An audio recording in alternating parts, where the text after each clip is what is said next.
আমরা এখনো বিশ্বাস করি যে কারণে আওয়ামী লীগ এবং ভারতের বিরোধিতা করেছি, আলেমদেরকে জেলে ভরবার কারণে, আলেমদেরকে ফাঁসি দেওয়ার কারণে, আলেমদের জানাজা বাংলার জমিনে পড়তে না দেওয়ার কারণে, বিশ্ববরণ্য আলেম, দেশের সর্বজন শ্রদ্ধেয় আলেমদেরকে হত্যা করবার কারণে আমরা যদি এখনো কোনো দলের মধ্যে সেরকম কোয়ালিটি দেখি, একই রকম কাজ দেখি, যারা কিনা ইসলাম বিরুদ্ধে অবস্থান নেয়, আলেম ওলামাদেরকে জেলে নেয়, হত্যা করে, গুম খুন নির্যাতন চালায়, ভারত কিংবা আমেরিকার গোলামি করে, আমরা তাদের বিরুদ্ধে দাঁড়াতেও বিন্দু মাত্র দেরি করব না।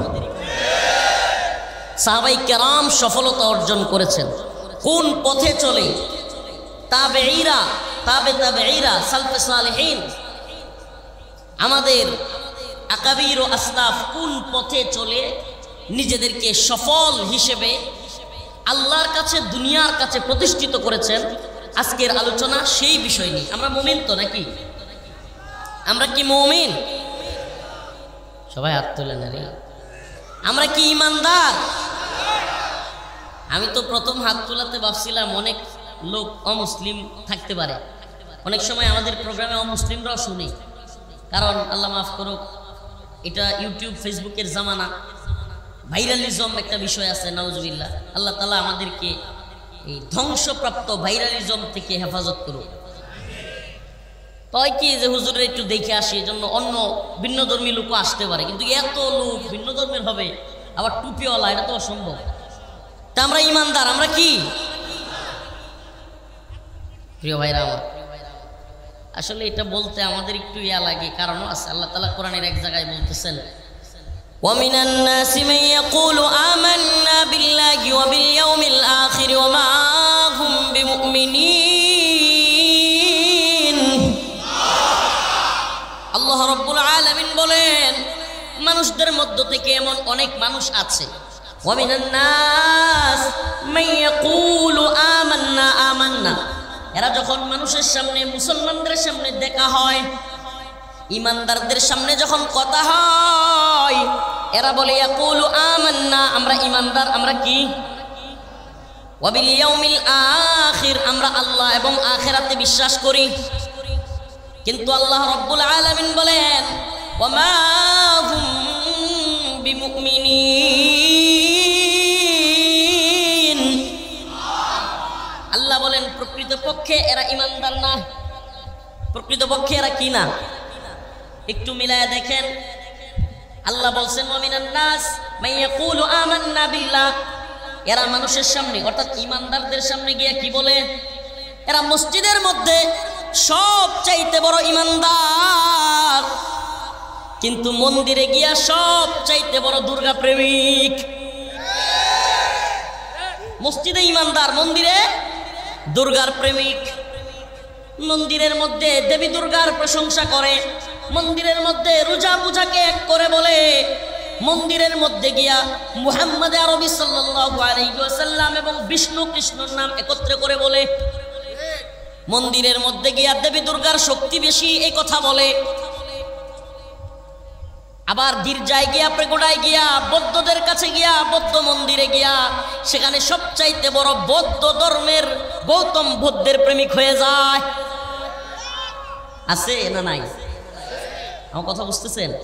এটা আমাদের কথা নয়। আল্লাহ বলেন ওয়ামিনান নাস মান ইয়াকুলু আমান্না বিল্লাহ, লোকদের মধ্যে, মানুষদের মধ্যে অনেকেই আছে যারা বলে আমি ইমানদার, মুমিনদের সামনে, ওয়া বিল ইয়াউমিল আখির, আল্লাহ এবং আখিরাতের উপর বিশ্বাস করি।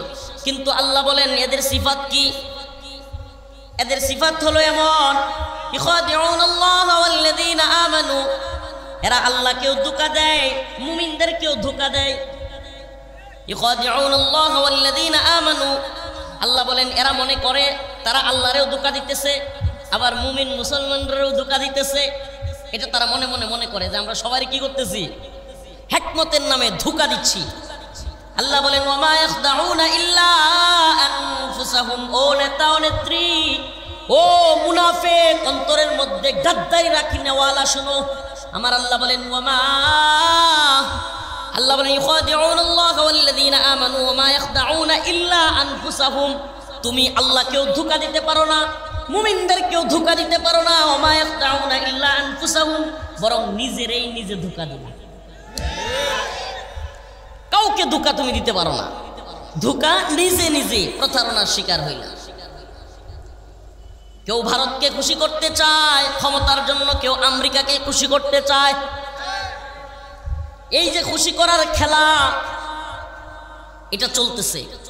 এই কথাগুলো বলতাম না, এটা আচ্ছা যাক, এইদিকে বিষয় না। আমার মূল আলোচনার বিষয় মুমিনের সফলতা।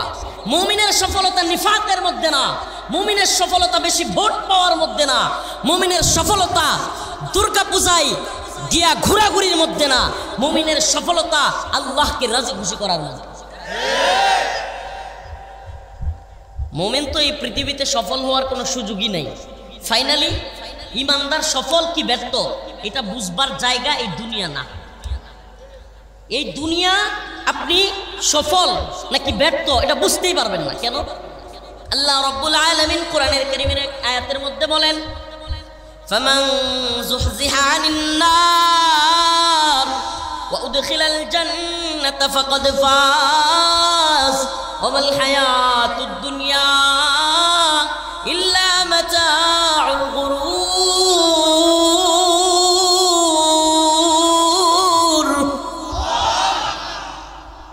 আল্লাহ রাব্বুল আলামিন বলেন, ফামান যুহজিহা আনিন নার, হে মানুষ, যদি আল্লাহর জাহান্নামের আগুন থেকে তুমি বাঁচতে পারো, ওয়া উদখিলাল জান্নাহ, এবং জান্নাতে প্রবেশ করতে পারো, ফাকাদ ফাজ, তবেই তুমি সফল।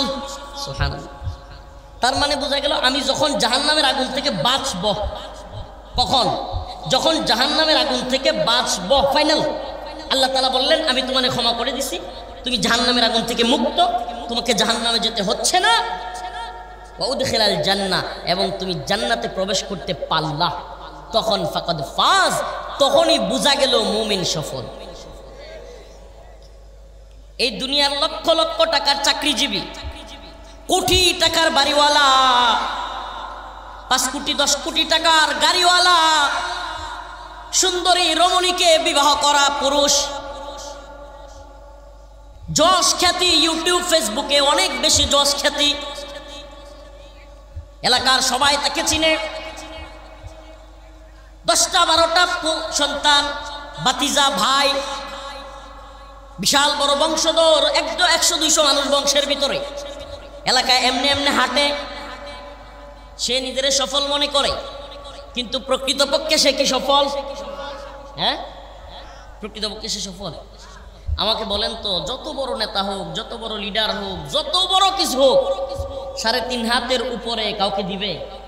যে না, তারে পুরা 2 কাঠা জমিন দিয়ে দেওয়া হলো, দেওয়া হবে? হ্যাঁ, সম্ভব? পৃথিবীর কোনো ক্ষমতাশীল, পৃথিবীর কোনো ডাক্তার, পৃথিবীর কোনো বিজ্ঞান, পৃথিবীর কোনো কিছু, সমস্ত ক্ষমতা একত্রিত হইয়াও একজন মানুষকে পৃথিবীতে বাঁচায় রাখবে, তার মৃত্যু হবে না, এটা সম্ভব? সম্ভব? তাইলে তুমি কিসের জন্য এত অহংকার করো, দাম্ভিকতা নিয়ে চলো?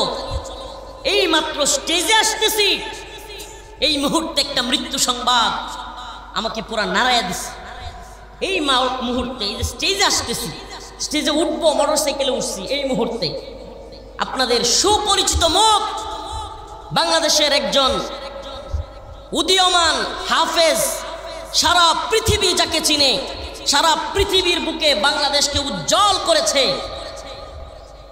110টা বা আরো বেশি রাষ্ট্রকে পিছনে ফেলে যে ছেলেটা সারা পৃথিবীর বুকে বাংলাদেশকে উড্ডীন করেছে, সেই বিশ্বজয়ী কারি, বিশ্বজয়ী হাফেজ নাজমুস সাকিব, আমার এলাকার সন্তান, ময়মনসিংহের সন্তান, নাজমুস সাকিবের আম্মা একটু আগে ইন্তেকাল করেছেন। একটু আগে আমাকে হঠাৎ করে বলতেছে যে অসুস্থ আম্মাকে নিয়ে হসপিটালে যাচ্ছি। এই কিছুক্ষণ আগে ফেসবুকে দেখলাম ছেলেটা লিখলো, আম্মা আর নেই, আমি এতিম হয়ে গেছি। সুবহানাল্লাহ। ইন্না লিল্লাহি ওয়া ইন্না ইলাইহি রাজিউন, ইন্না লিল্লাহি ওয়া ইন্না ইলাইহি রাজিউন। ও নওগাঁর মুসলমান, একটু বিবেকের বন্ধ দরজা, বিবেকের যে তালা মেরে রাখছেন, ওই তালাটা একটু খুলেন।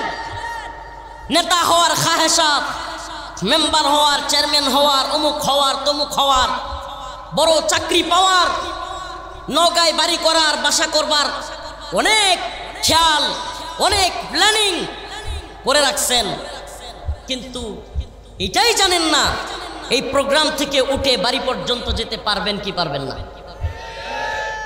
ও মুসলমান ইমানদার, এজন্য প্রকৃত সফলতার দিকে আমাদেরকে এগিয়ে যেতে হবে। এমন সফলতা নয় যেটা বাচ্চা অসুস্থ হইলেই মনে হয় যে দুনিয়াতে এর চেয়ে কষ্ট আর কিছু নাই, মা মারা গেলে মনে হয় এর চেয়ে কষ্টের আর কিছুই নাই, স্ত্রী অসুস্থ হয়ে গেলে মনে হয় হায় রে আর কত কষ্ট। অনেক আনন্দে আছেন, অনেক ভালো, অনেক ফুর্তি করতেছেন, হঠাৎ করে পরিবারের কেউ বড় ধরনের অসুস্থ হয়ে গেছে, বলেন এই লোকের আর কোনো শান্তি থাকে? বাচ্চা অসুস্থ হয়ে গেছে, দৌড়ায় হসপিটালে নিয়ে যাওয়া লাগতেছে, বাড়িতে বিয়ে, আনন্দ ফুর্তি, কিন্তু ফুর্তি কি থাকে? এই দুনিয়ার আরাম আয়েশ, শোক, সমৃদ্ধি এগুলা এতটাই ক্ষণস্থায়ী। নড়াচড়া করবো না ভাই, এই হকার ভাই, এই ছেলে বসে যাও একটু। হ্যাঁ, তোমার যা কিছু আছে সব প্রয়োজনে আমাদের কাছে বিক্রি করে দাও, তাও এভাবে ঘোরাফেরা করো না মাহফিলের মধ্যে। একটু বিবেকের বন্ধ দরজাটা খুলেন। আজকে ওই আলোচনা একটু মন দিয়ে একটু শুনবার চেষ্টা করেন।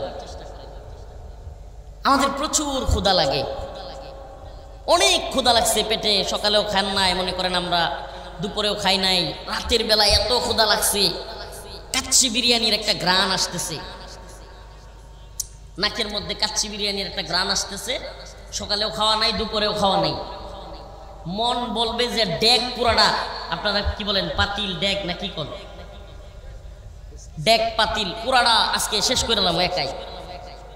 কিন্তু যখন আপনার পর্যাপ্ত খাবার 1-2 প্লেট খাওয়া হয়ে যায়, তারপরে যদি কেউ বলে যে আরো 2 প্লেট তোমাকে খাইতে হবে, এটা কি তখন আর আরাম থাকে নাকি শাস্তি হয়ে যায়? আমার কথা বুঝতেছেন? তাইলে বুঝলেন এই দুনিয়ার আনন্দটা কতটুকু স্থায়ী। মানে ওই 2 প্লেট পর্যন্তই, এরপরে আর কি উপায় নাই। প্রতিদিন 1 প্লেট খান, অতিরিক্ত চাহিদার কারণে হয়তো আরেক প্লেট খাইতে পারবেন, কিন্তু যদি ওই 2 প্লেটের পরে আরো 2 প্লেট খেতে বলা হয়, এটা কি আরাম হবে না শাস্তি? বলেন না, আরাম না শাস্তি? তেমনি ভাবে ছোট্ট একটা উদাহরণ দেই বোঝানোর জন্য। ভাই কালা সাদা ডোরা ডোরা এখন বসাইতে যায় না, এখন এগুলো চিল্লাচিল্লি করলে আরো পরিবেশ নষ্ট হবে। যেমনি আছে থাক, যে যেমনি পারতেছে দেখুক। তো মনে করেন আমরা যেমন মাহফিল করি, অনেকেই আসলে আমাদের আল্লাহ মাফ করুক কষ্ট অনেকেই বোঝার চেষ্টা করে না, সারা রাত সজাগ থাকতে হয়। এই যে প্রোগ্রাম করে যাইতে যাইতে ফজর হয়ে যায়, অনেক সময় গাড়িতে ঘুম ধরে না, ঘুম হয় না, এইভাবে সজাগ থাকতে থাকতে মাঝে মাঝে ঘুমাইলে মনে হয় হাইরে আর যদি কেউ ডাক না দিত, ঘুমাইতেই থাকতাম, কিসের খাওয়া দাওয়া সব বাদ।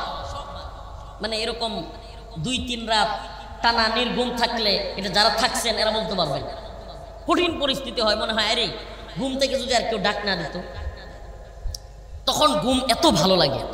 কিন্তু আমার প্রশ্ন, এই ঘুম এত ভালো লাগার মধ্যেও মনে করেন মাগরিবের নামাজ পড়ে কিংবা এশার নামাজ পড়ে ঘুমাইলেন, ফজর পর্যন্ত ঘুমাইছেন লম্বা সময়, এশার পর থেকে নিয়ে ফজর পর্যন্ত কত লম্বা সময়, আবার ফজরের নামাজ পড়ে জোহর পর্যন্ত ঘুমাইছেন। বলেন এই লোকের যদি এখন বলা হয় যে জোহর পর্যন্ত ঘুমাইছোস, আরো টানা 1 রাত 1 দিন এই বিছানাত পইরা ঘুমাইতে হবে, নাইলে উঠতে পারবি না। বলেন এটা কি তার জন্য তখন আর আরামে থাকবে? পিঠ বিছানার মধ্যে লাগাইতে আর মন চাইবে নাকি আরাম শেষ? শেষ। এই দুনিয়ার প্রশান্তি, এই দুনিয়ায় যেগুলোকে অনেক কিছু মনে করি আমরা, খাওয়া, আরামে ঘুমানো, আরেকটা আছে বেড়ানো। অনেকের বেড়ানোর শখ থাকে, ঘোরাফেরা ভালো লাগে, কক্সবাজার যাইতে ভালো লাগে, সেন্ট মার্টিন যাইতে ভালো লাগে, কুয়াকাটা, বরিশাল কুয়াকাটা যাইতে ভালো লাগে, টাঙ্গর হাওড়ও যাইতে ভালো লাগে, আরো অনেক জায়গা আছে দেশে ঘোরার মতো, চিড়িয়াখানায় যাইতে এক একজনের এক এক।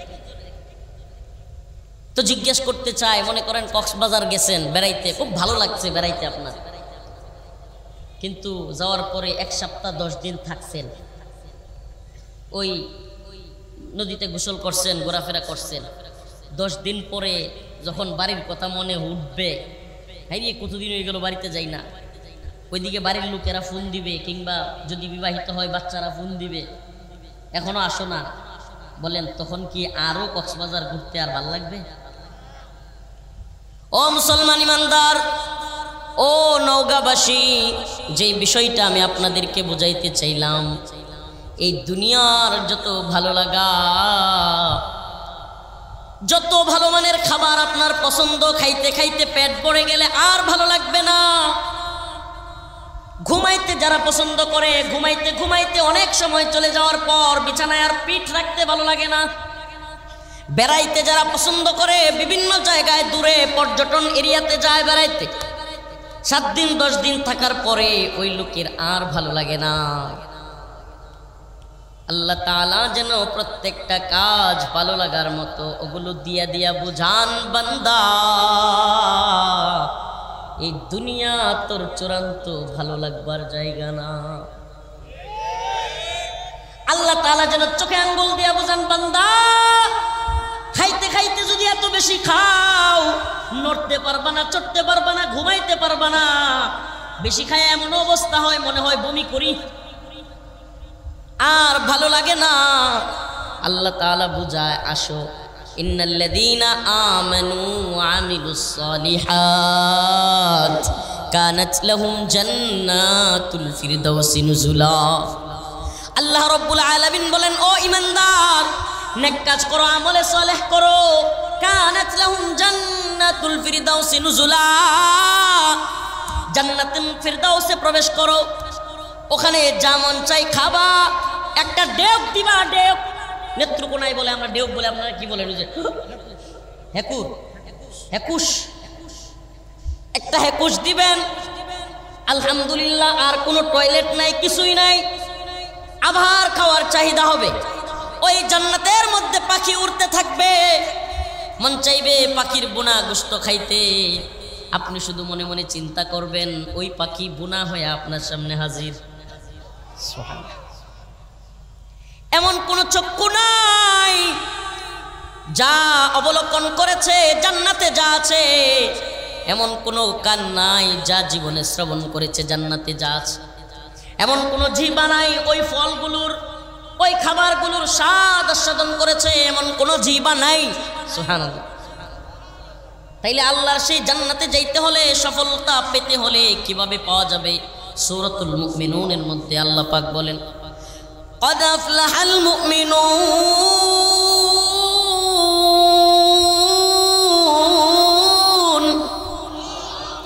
الذين هم في صلاتهم خاشعون। আল্লাহ রাব্বুল আলামিন বলেন, মুমিনরা সফল। কারা সফল? কাফেররা সফল, মুনাফিকরা সফল, ইহুদিরা সফল, নাসারারা সফল, মালউন মুশরিকরা সফল। কারা সফল?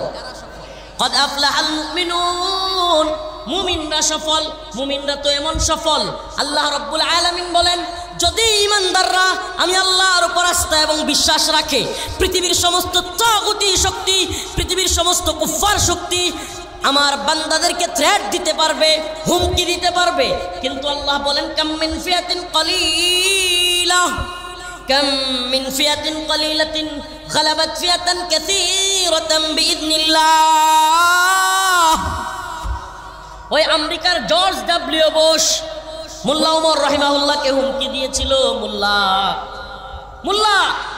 তোমার আফগানকে আমরা মাটির সাথে মিশায়া দিব, উসামা বিন লাদেনকে আমাদের হাতে তুলে দাও। মোল্লা ওমর রাহিমাহুল্লাহ বলেছিলেন,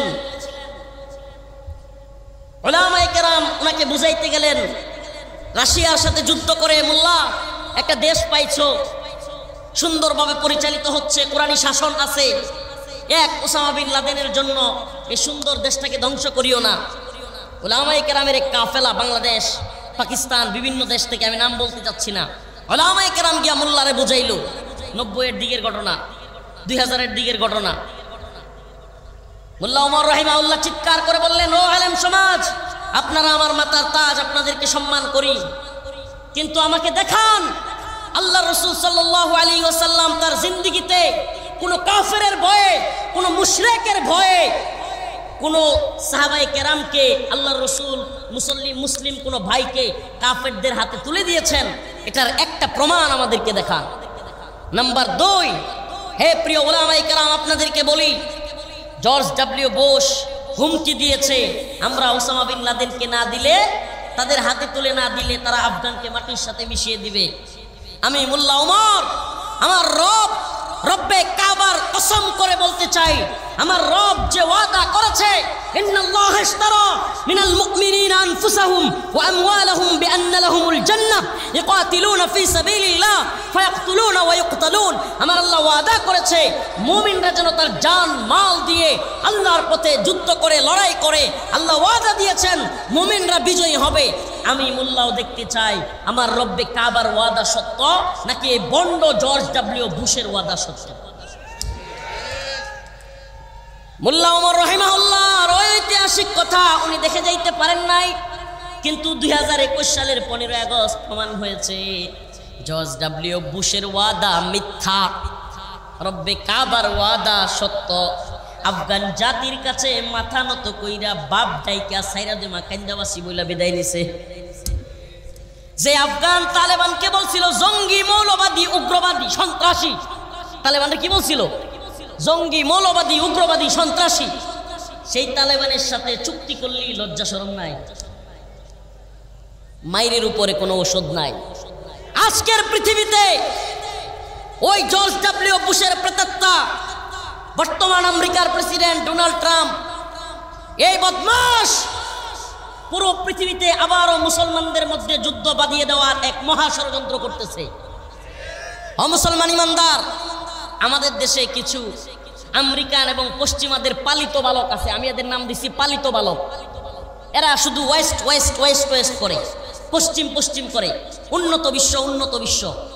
এই আমেরিকার প্রেসিডেন্ট ডোনাল্ড ট্রাম্প কিংবা এই আমেরিকান পলিসির কারণেই ফিলিস্তিনের মুসলমানেরা যুগের পর যুগ ইসরায়েলি বর্বর হানাদার বাহিনীর কাছে আঘাতপ্রাপ্ত হচ্ছে।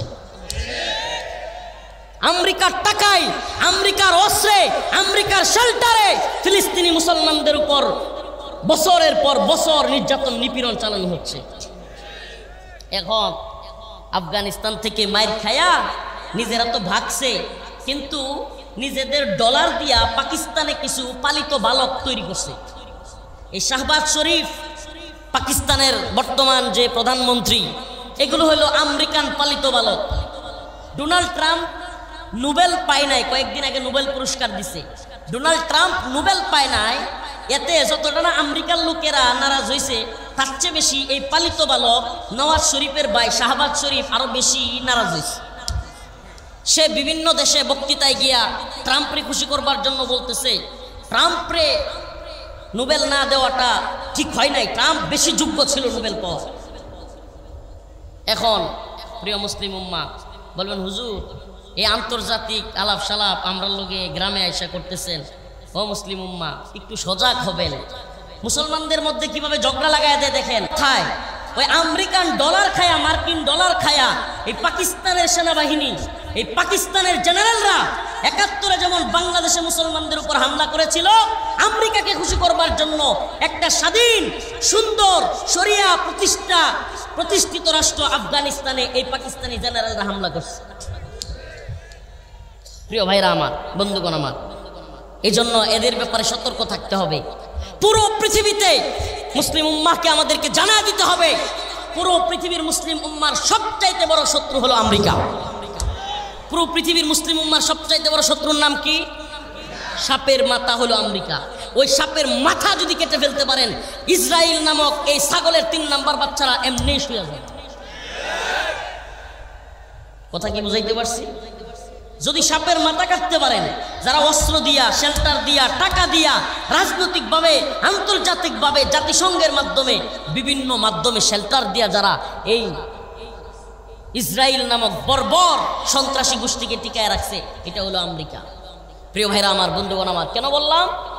আমি যে আলোচনা করতেছি, ও প্রিয় মুসলিম উম্মাহ, মুমিন তখন সফল হবে যখন মুমিন ইমানদার হয়ে আল্লাহকে রাজি খুশি করবার চেষ্টা করবে। পৃথিবীর কোনো গোলামি নয়, পৃথিবীর কোনো বড় দেশ, বড় লিডার, কোনো তাগুতের গোলামি নয়। আমরা তো দেখি আওয়ামী লীগ ছিল, হাসিনা ছিল ভারতের গোলাম। এখন তো দেখি ভারতের গোলামি কমছে, কিন্তু আমেরিকার গোলামি বেড়ে গেছে। তাইলে আমি এই জন্য মাঝে মাঝে বলি, আমি এই জন্য সব জায়গায় বলবার চেষ্টা করি যে গোলাম প্রভু চেঞ্জ হয়েছে, কিন্তু গোলামগুলো একই আছে। বলেন না, প্রভু চেঞ্জ হয়েছে, প্রভু ভারত থেকে এখন আমেরিকা, কিন্তু গোলামগুলো একই আছে। ওই পালিত বালকগুলো কিছু ছিল ভারতের, এখন কিছু হয়ে গেছে আমেরিকার। প্রিয় ভাইরা আমার, মুসলিম আমরা স্বাধীন। মুসলিম কি? আরে বলেন, আরে নওগাঁর মুসলমান আমি বুঝাইতে পারতেছি না, আপনারা বুঝতেছেন না। মুসলিম কি? মুসলমানরা কার গোলাম? আমরা আল্লাহর গোলামি করি। আমরা ভারতের গোলামি করি না, আমেরিকার গোলামি করি না। ওই ওয়েস্টের পালিত বালকগুলো আমাদেরকে বোঝায়, হুজুর হাসিনার গোলামি করা লাগতো, বেরোতে পারতেন না আমেরিকা সহায়তা না করলে। আমি বলি, বেটা তুমি আমেরিকার ডলার খায়া পালিত বালক হইয়া বাংলাদেশে হাসিনা বিরোধী আন্দোলন করতে পারো। আমরা আন্দোলন করেছি আল্লাহকে রাজি খুশি করবার জন্য, আমেরিকার কথাই না। আমরা এখনো বিশ্বাস করি, যে কারণে আওয়ামী লীগ এবং ভারতের বিরোধিতা করেছি, আলেমদেরকে জেলে ভরবার কারণে, আলেমদেরকে ফাঁসি দেওয়ার কারণে, আলেমদের জানাজা বাংলার জমিনে পড়তে না দেওয়ার কারণে, বিশ্ববরণ্য আলেম, দেশের সর্বজন শ্রদ্ধেয় আলেমদেরকে হত্যা করবার কারণে আমরা যদি এখনো কোনো দলের মধ্যে সেরকম কোয়ালিটি দেখি, একই রকম কাজ দেখি, যারা কিনা ইসলাম বিরুদ্ধে অবস্থান নেয়, আলেম ওলামাদেরকে জেলে নেয়, হত্যা করে, গুম খুন নির্যাতন চালায়, ভারত কিংবা আমেরিকার গোলামি করে, আমরা তাদের বিরুদ্ধে দাঁড়াতেও বিন্দু মাত্র দেরি করব না। আমরা কি বুঝাইতে পারছি? নাইলে কিন্তু এক গর্তে 10 বার পা দেওয়া লাগবে। অথচ রাসূল বলেছে মুমিন এক গর্তে 2 বার পা দেয় না। মুমিন এক গর্তে কি করে না, ভুল করে 2 বার পরে না। আর যদি বারবার ভুল করতে থাকেন, তাইলে গোলামি খালি দেখা যায় যে প্রভু চেঞ্জ হয়েছে, কিন্তু গোলামগুলো একই আছে। বলেন হুজুর আমি গোলামি করি না।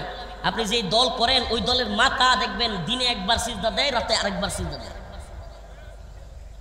নাম বললে স্যার কি থাকবেন, আর নাম বললাম তো বুঝে নিয়েন আপনি গোলামি করেন না, কিন্তু আপনার লিডার হয়তো ভারতীয় গোলামি করে, নাইলে আমেরিকার গোলামি করে। আমি বলি ভাই, আমাদেরকে একমাত্র আল্লাহর গোলাম হইতে হবে, তাইলেই আল্লাহ রাজি খুশি হবে। আল্লাহ রাব্বুল আলামিন বলেন, ইন্নাল্লাযীনা ক্বালু রাব্বুনাল্লাহ, ইন্নাল্লাযীনা ক্বালু রাব্বুনাল্লাহ সুম্মা ইসতাকামু তাতানাজ্জালু আলাইহিমুল মালায়েকা আল্লা তাখাফু ওয়া লা তাহজানু ওয়া আবশিরু বিল জান্নাহ। আল্লাহ রাব্বুল আলামিন বলেন, ইন্নাল্লাযীনা ক্বালু রাব্বুনাল্লাহ, আল্লাহ বলেন নিশ্চয়ই যারা বলে রব্বুনাল্লাহ, আমার রব কে? আরে মুসলমান নওগাঁবাসী চিল্লায় বলো কে? আরো জোরে আওয়াজ করে বলো আমাদের মালিক কে? আমাদের মালিক একমাত্র আল্লাহ। আমরা একমাত্র রব্বের গোলাম।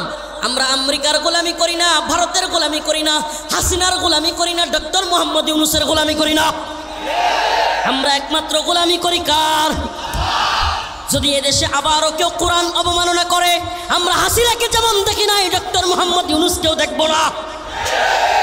যদি কেউ আল্লাহর নবীকে নিয়ে কটূক্তি করে, যদি কোরআনকে কেউ অবমানিত করে, আগের ভারত যেভাবে গর্জে উঠেছি, প্রয়োজনে জেলে গিয়েছি, রিমান্ডে গিয়েছি, ফাঁসির কাস্টে ঝুলেছি, ওয়াল্লাহি আল্লাহর কসম করে বলি, এই জমিনে যদি আবারও কেউ ইসলাম বিরোধী তৎপরতা চালায়, আমরা তাদেরকে দাঁত ভাঙা জবাব দেওয়ার জন্য তাদের তখতে তাউস মস্তক ঘুরিয়ে দিতেও বিন্দু মাত্র কার্পণ্য করব না।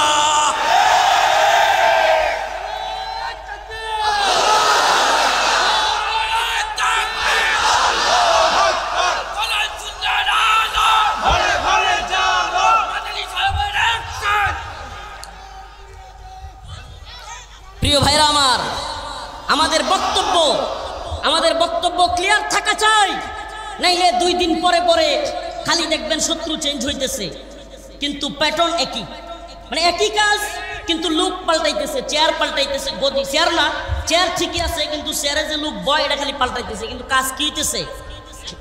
আমরা আগে শুনতাম, আপনাদের মনে আছে কিনা, শেখ হাসিনার সময়ে আল্লাহ না করুক কোনো কোরআন অবমাননা ফেসবুকে কিংবা কোনো আল্লাহ নবীকে গালি দেওয়া কিংবা যে কোনো ইসলাম অবমাননা হইলেই হাসিনা ঠাস করে আসা সাংবাদিকদের সামনে বলতো আইডি হ্যাক হয়েছে।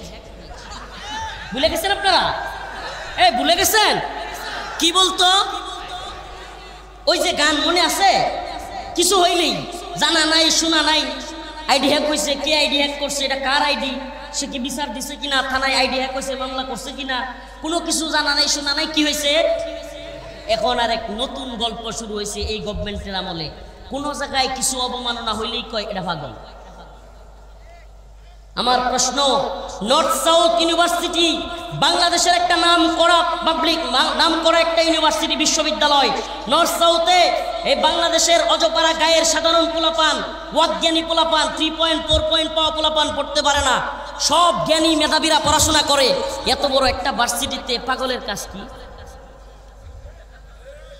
কথা বুঝে না? এত বড় একটা ভার্সিটিতে পাগলের কাজ কি? আপনি বলতেছেন এটা পাগল, আমি তো বলি এটারে যে পাগল বলে এটা সহ সব কটারে পাবনা রাখা দরকার। যদি এটা পাগল হয়, যেগুলো এর এখানে রাখছে ওগুলো আরো বড় পাগল। আরেকটা বিষয় খেয়াল করছেন কিনা, পাগল যেগুলো এগুলো খালি কোরআন অবমাননা করে, কোনোদিন গীতা, বাইবেল, ত্রিপিটক কিংবা অন্য ধর্মের কোনো ধর্মগ্রন্থ অবমাননা করে। এটা আবার কোন পাগল? ওই যে আফগানের মোল্লারা যেমনি পিডে সাইজ করে দিছিল না, প্রথমে বলে সন্ত্রাস, মৌলবাদী, জঙ্গিবাদী, পরে কয় বাবা দুহাই আসো, কাতারে আসো, একটা চুক্তি করি, তোমরা ভালো মানুষ, মুক্তিযোদ্ধা, আসো চলে যাই। তো তোগরেও যখন পিডানি দিবে, বাংলাদেশের তাওহীদি জনতা যখন খেপা যাবে, হাসিনার মতো তখতে তাও জ্বালায় দিবে, তখন আর পাগল বলবার টাইম পাবি না। এজন্য বলি সাবধান হয়ে যাও। আমাদের বক্তব্য ক্লিয়ার, আমরা সব সহ্য করতে পারি, কিন্তু যে কোরআন আমার রবের কালাম, যে কোরআন আমি বুকে ধারণ করি, লক্ষ লক্ষ হাফেজ যে কোরআন সংরক্ষণ করে, সেই কোরআনের প্রতি ঈমান আনার কারণে আমি ঈমানদার, যে কোরআন পড়ার কারণে, নামাজ পড়বার কারণে আমি জান্নাতে যাব, আমার সেই কোরআনকে যে পা আমার কোরআনকে অবমাননা করবে, আর কোনো আইন দেখবো না। আগামীতে যে কোরআন অবমাননা করবে, ওপেন বলে দিচ্ছি, ওর পাগুলো ছিঁড়ে রাস্তার মধ্যে ল্যাম্পপোস্টে ঝুলায় রাখবেন। রাজি আছেন তো? ইনশাল্লাহ। কোনো আইন দেখার দরকার নাই, পাগল বলারও টাইম নাই। যে পা কোরআনে লাগবে, যে হাত কোরআন ছিঁড়বে, ওদের হাত পাগুলো ঝুলাই দিতে হবে। বলবেন হুজুর আপনি যে বইলা গেলেন পরে তো মামলা খামু। এই মামলা হইলে হুকুমের আসামি আমি রফিকুল ইসলাম মাদানী, যান, আমি হব ইনশাআল্লাহ। আল্লাহ মাফ করুক। কত বড় শয়তানি চিন্তা করছেন, কত বড় শয়তানি। সেই নরওয়েতে, সেই ডেনমার্কে কোরআন অবমাননা হয়, আপনি গর্জে উঠেন। ওলামায়ে কেরামের মনে থাকার কথা, ডেনমার্কে কোরআন অবমাননা হয়, বাংলাদেশের মানুষ আন্দোলন করে, অথচ আমার দেশে 90% মুসলমানের দেশ বলা হয়, এ দেশে দিনে দুপুরে কোরআনকে ছিঁড়ে, কোরআনকে পায়ের নিচে রেখে তারপরে ওই অবস্থাটা ভিডিও করে, আবার মানুষ যখন ফিরাইতে আসে বলে কি আমার টাকা দিয়ে কিনছে, আমি যেমন চাই তা করবো। কত বড় দাম্ভিক, কত বড় অহংকারী। সেই কোরআন আবার ছিঁড়িয়া ভিডিও করে নিজের ফেসবুক আইডিতে ছাড়ে। ওই কোরআন যেভাবে ছিঁড়ছে ওইটার এইভাবে ছিঁড়ে ফেলা দরকার ছিল, মুসলিমদের অন্তরে কষ্ট দিবেন না। যদি বলেন হুজুর আপনারা এই উগ্রবাদী কথা বলেন কেন, একজন একটা কাজ করে ফেলছে, এত উগ্রবাদী, এটাই না ছিঁড়ে ফেলবেন, এ করবেন, এই করবেন, সেই করবেন, এগুলো বলেন। আপনারা তো হুজুর বাক স্বাধীনতায় বিশ্বাস, এই ছেলে হাট বেটা, অনেক সবার বলা হয়েছে, এই ওর এই বাদামগুলো নিয়ে আসেন আমার কাছে, আমি ওর টাকা দিব। কি আশ্চর্য রে ভাই, তোমরা 2 বার বললাম, আবার নড়তেছে। তো বলতেছিলাম যে এরা বলবে হুজুর আপনারা মৌলবাদী, উগ্রবাদী, জঙ্গিবাদী, বলে কি বলে না? হুজুর আপনারা বাক স্বাধীনতায় বিশ্বাস করেন না, এরকম ইয়া করে ওঠেন, চিত্তে ওঠেন, এই সেই। আপনাদের একটা ঘটনা মনে করাই দিই, খুব ইন্টারেস্টিং এবং খুব হাসবেন না, হাসার জন্য বলতেছিলাম। বাংলাদেশে একজন ইউটিউবার কিংবা পরবর্তীতে খুব ভাইরাল, বিভিন্ন অহেতুক ফাহেসা কাজ, বাজে কাজ করে ভাইরাল হয়েছে, আপনাদের পার্শ্ববর্তী এলাকার একটা ছেলে। আমরা যখন কারাগারে ছিলাম তখন এই লোক রবীন্দ্রসঙ্গীত গাইছিল। কি সঙ্গীত? একটু ব্যঙ্গায়া বঙ্গায়া, লোকটার নাম হলো বগুড়ার হিরো আলম। রবীন্দ্রসঙ্গীত গাইছিল, মনে আছে আপনাদের? ওনাকে নিয়ে কথা বলা বা ওনাকে নিয়ে এখন হাসাহাসি করা এটা আমার উদ্দেশ্য না। এই লোক, এই কিছু লোক আছে এদের জ্বালাই মোবাইল টোবাইল খোলা যায় না, ফেসবুক ইউটিউব খুললে মনে হয় আল্লাহ এরা কি শাস্তি যে আমরা মোবাইল কিনছিলাম এদের জন্য, মানে মনে হয় এর চাইতে বড় শাস্তি আর হইতে পারে না, খালি এদের ভিডিও আসে। তো এটা আমার উদ্দেশ্য না বলা। রবীন্দ্রসঙ্গীত গিয়েছিল, আমরা তখন কারাগারে, কিন্তু নিউজগুলো দেখতাম। আপনাদের মনে আছে না ভুলে গেছেন সবাই? রবীন্দ্রসঙ্গীত, ওই রবীন্দ্রসঙ্গীত গাওয়ার কারণে রবীন্দ্রনাথের যেগুলো উম্মত, নাউজুবিল্লাহ, এরা আল্লাহর নবীর উম্মত না, এরা আল্লাহর বান্দা না, রবীন্দ্রনাথের বান্দা যেগুলো, রবীন্দ্রনাথের গোলাম, এই রবীন্দ্রনাথের গোলামগুলো লেনজায় আগুন জ্বলে গেছিল। আমাদের রবি ঠাকুরকে নিয়ে ব্যঙ্গ করা হয়েছে, এই হিরো আলম কেন তুমি আমাদের রবীন্দ্রনাথকে নিয়ে সঙ্গীত গাইলে, তোমার সুর নাই, কিছু নাই।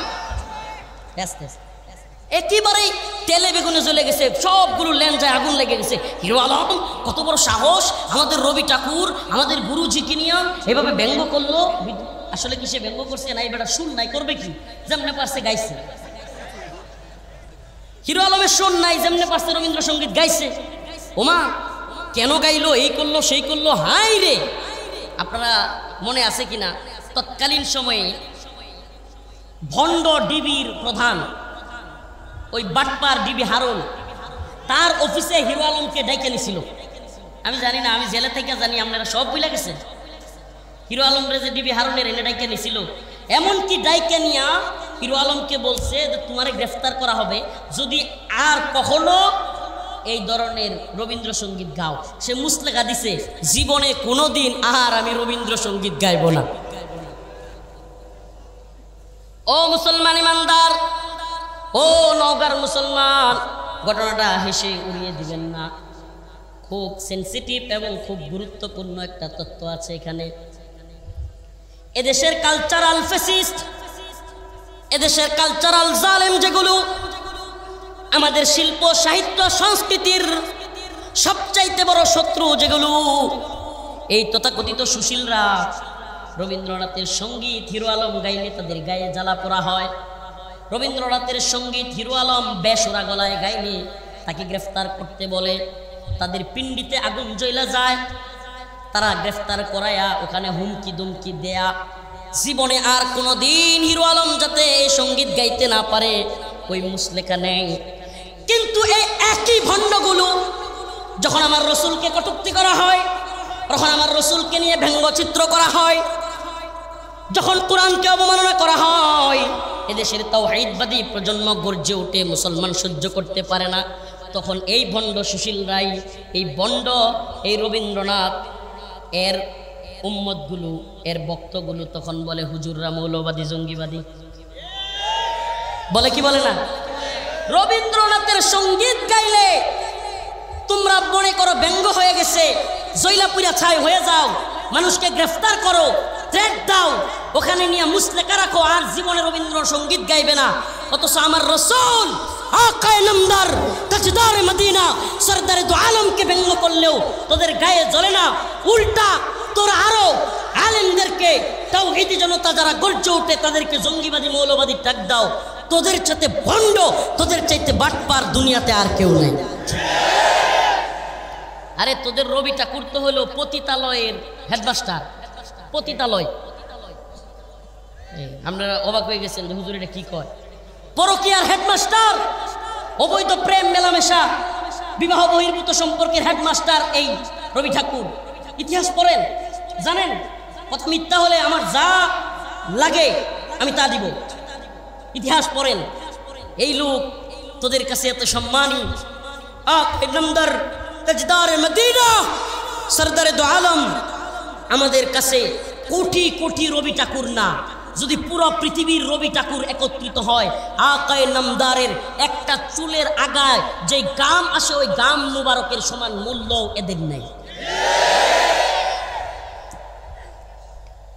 আমাদের নবী সাল্লাল্লাহু আলাইহি সাল্লাম, যাকে এখনো শত শত কোটি মুসলমান ভালোবাসে, যেই সরদারে দু আলম, পুরো পৃথিবীর মুসলিম উম্মার আইডল নেতা। আরে বেটা, এখনো পুরা পৃথিবীতে একটা মাত্র বিষয়, যেই বিষয় এমন একটা লোক যার ব্যাপারে কথা বললে 100 কোটির উপরে মানুষ গর্জে উঠে, সমস্ত পৃথিবীর ক্ষমতার মস্তকগুলো কাঁপতে থাকে, তার নাম মুহাম্মদ আরবি সাল্লাল্লাহু আলাইহি ওয়াসাল্লাম।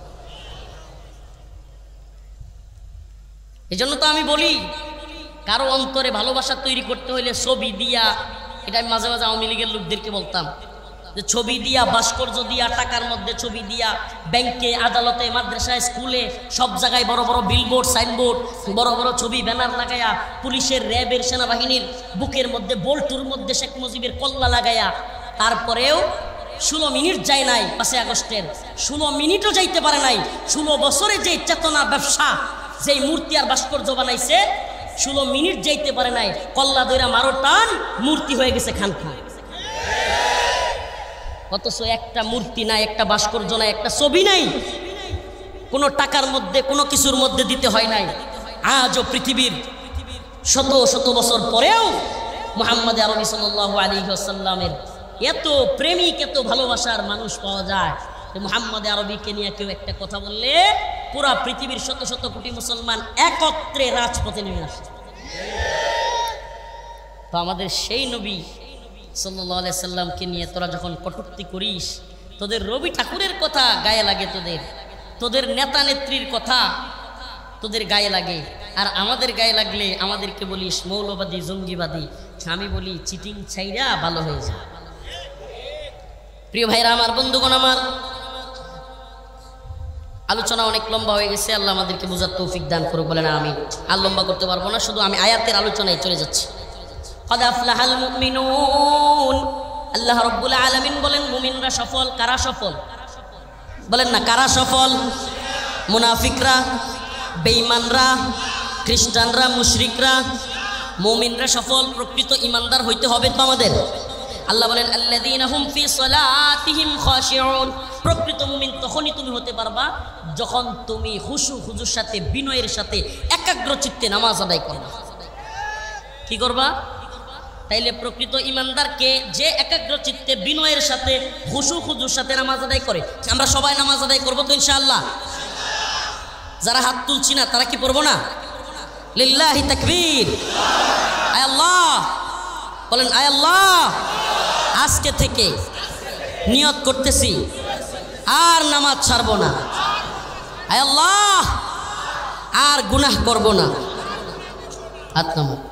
আল্লাযীনা হুম ফি সালাতিহিম খাশিউন, আল্লাহ রাব্বুল আলামিন বলেন প্রকৃত মুমিন, সফল মুমিনের প্রথম সিফাত, প্রথম গুণাবলী হলো সে সফল তখনই হবে যখন সে আল্লাহর পাকের কাছে সিজদায় অবনত হয়। এখন বুঝবেন না, শুক্রবার জুমার দিনে জুমার নামাজ পড়ে বের হইলে মনটা ভালো লাগে কি লাগে না?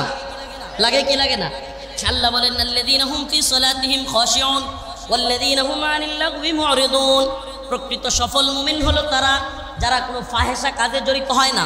গান বাজনা, ডিজে পার্টি, যাত্রা ফাত্রা, কোনো কুফরি কাজ, শিরকি কাজ, মূর্তি পূজা, দুর্গা পূজা, এগুলোতে যায় না।